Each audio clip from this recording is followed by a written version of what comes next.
2025년 6월이죠. 자, 6월 과학기술 지문 한번 볼게요. 이건 이제 피파, 에스파, 지진파와 관련된 이야기와 또 지진파의 그런 성격들을 이야기하고 그 다음에 내진 설계가 어떤 것들이 있는지를 이야기하는 겁니다. 그리고 이 지문은 이제 지진파와 내진 설계와 관련된 지문이다라고 보시면 되겠죠. 그래서 과학기술 지문이라고 보시면 될 것 같아요. 자, 한번 들어가 봅시다.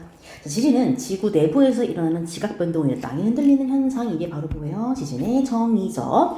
자, 이때 지각 부분에서 방출된 에너지는 파동의 형태로 전달이 되는데 이것을 지진파라고 한대요. 그래서 지진파는 뭐다? 지각 부분에서 방출된 에너지가 파동의 형태로 전달되는 거. 대표적인 지진파로는 P파와 S파가 있다. 이 두 가지. 그렇죠? P파와 S파는 모두 지진파니까 지진파라는 공통점이 있을 겁니다. 자, 그래서 P파와 S파 두 가지에 대해서 내용을 좀 봐야겠죠? 자, P파. 우리 사실 근데 이거 되게 어렸을 때 아마 배웠을 거예요. 그렇죠? 프라이머리 파와 세컨더리 파죠. 자, P파는 에너지가 전달되는 파동의 진행 방향이 매질의 진동 방향과 같대요. 그러니까 파동의 진행 방향과 매질의 진행 방향이 같다라는 걸 일단 두고 들어갈게요. 염두에 두고.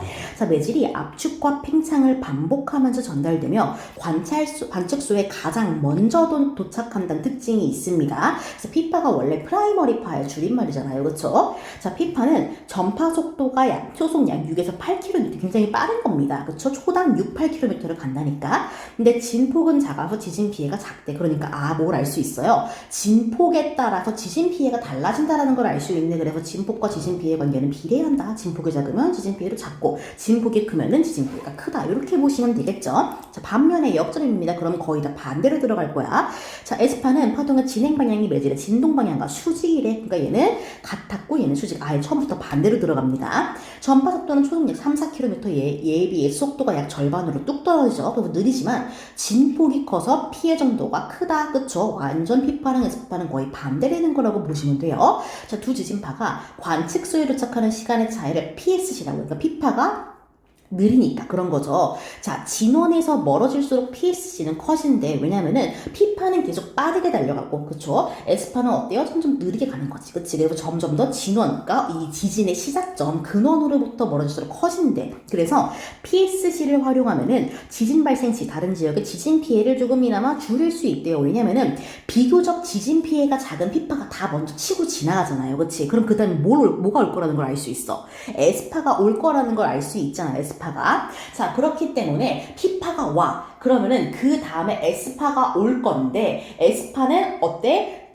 진원에서 멀어질수록 점점 더 늦게 오겠죠. 그러니까 그러한 P파와 S파가 도착하는 시의 차이인 PSC를 활용해가지고 S파가 도착하기 전에 미리 다 대처를 해놓는 거야. 왜냐면은 P파는 지진 피해가 비교적 적고 S파가 오면은 지진 피해가 커지니까. 그쵸? 그래서 조금이나마 줄일 수가 있는 겁니다. 다 줄인다는 건 아니야.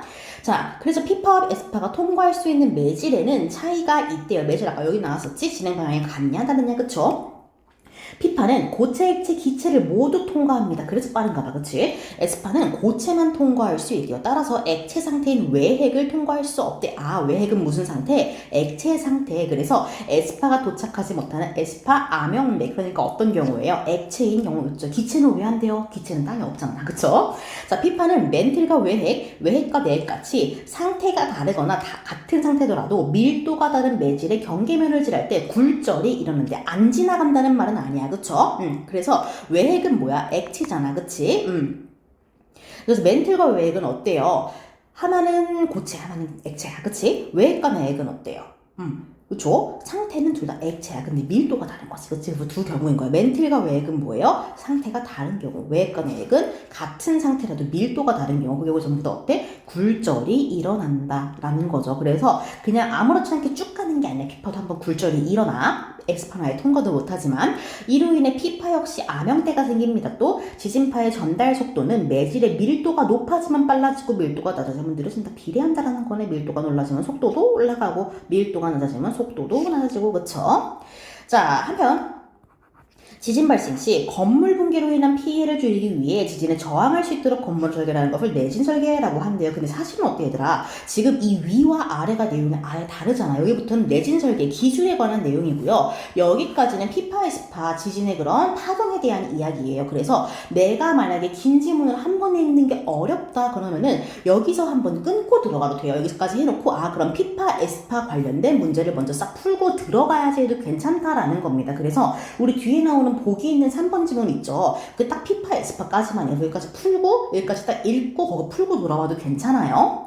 자, 어쨌든 봅시다. 내진 설계라고 하는데요. 내진 설계는 세 가지 유형, 내진, 재진, 면진 이 세 가지래요. 공통점은 내진 설계라는 거. 자, 그래서 각각의 특징을 한번 봐야겠죠. 내진 구조는 강한 지진파에도 건축물이 붕괴되지 않게 철근, 콘크리트 등을 보강하여 튼튼하게 짓는 거. 애초에 그냥 강하게 지어놓는 거예요. 그래서 내진벽과 같은 부자재를 설치하여 강한 흔들림에도 무너지지 않고 버티는 내구성이 높아지도록 건물을 짓는다. 그러니까 말 그대로 뭐야? 얘가 넘어지지 않게 흔들려도 부서지지 않게끔 아예 튼튼하게 지어버리는 거를 우리가 내진 구조다라고 한다는 거죠. 자, 이는 단순히 건물의 내구력만을 높인 것이라 무너지진 않더라도 심각한 손상이 생길 수 있다라는 단점이 들어갑니다. 단점이에요. 그렇지? 자, 이에 비해 재진 구조는, 그러니까 이에 비해라고 하는 거니까 얘를 어느 정도 보완했을 가능성이 크네, 그쵸? 재진 장치가 땅으로부터 건물에 전달되는 진동을 감지하고 건물의 흔들림 방향과 반대 방향으로 건물을 지지하여 건물의 붕괴를 막는 구조가 반대 방향이라는 게 특징이네. 철제 빔과 같은 장치로 건물의 X자 등의 재진 장치를 보강하여 건물 전체를 보호한대. 그러니까 X자라는 걸 잘 봐둬야겠네. 현재 대부분의 고층 건물은 이런 지금 그렇대 방식을 사용하여 더 안전하다라는 겁니다. 이게 어쨌든 내진 구조를 좀 보완한 거다라고 봐야겠네요. 자, 앞선 두 구조 어떤 구조예요? 내진 구조와 재진 구조를 가리키는 말인 거죠. 그렇죠? 여기 미안. 자, 그래서 어쨌든 지진력을 버티는 데 초점, 그러니까 튼튼하게 짓고 아니면은 붕괴를 막아 이런 식으로 지진력을 버텨나가는 초점을 두었다면은 마지막 면진 구조는 지진력 자체를 줄여버리는 거야. 힘을 줄이는 겁니다.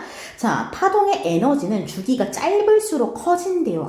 그러면은 주기가 짧을수록 파동의 에너지는 커진다. 반비례다라고 봐야겠네. 그치? 주기는 짧고 그러면 에너지는 커진다라는 거고. 자, 면진 구조는 어떻게 해야 돼? 지진파의 파장을 길게 바꿔야 돼. 그럼 어떻게 돼? 에너지는 작아지겠죠. 주기가 길어지니까. 그쵸?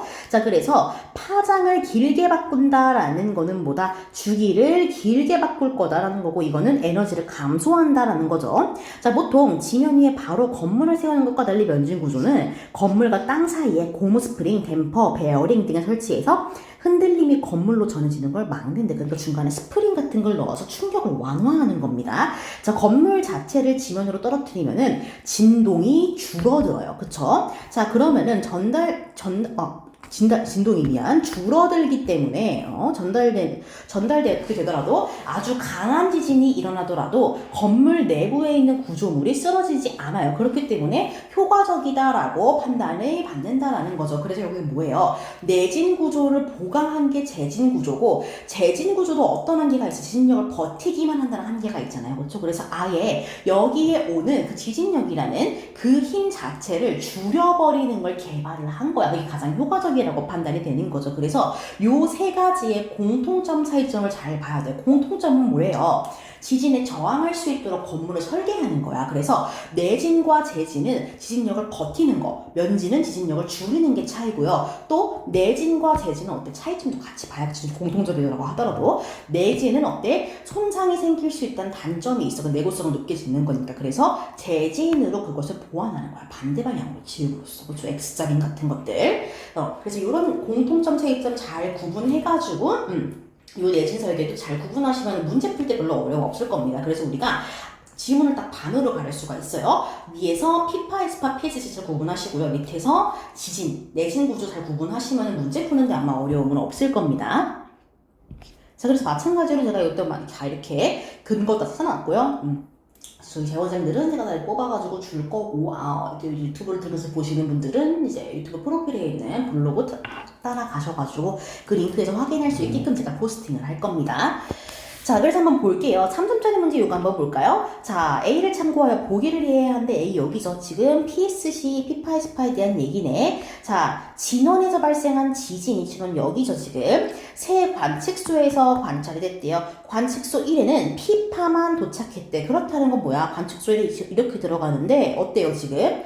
피파만 도착할 수 있다라고 이야기를 하는 거죠. 그쵸? 자, 그리고 관측소 2와 3에는 피파 에스파가 다 도착했대요. 근데 관측소 2에는 피파와 에스파가 한 번씩 왔는데 관측소 3에는 피 에스파가 두 번씩 왔다라는 겁니다.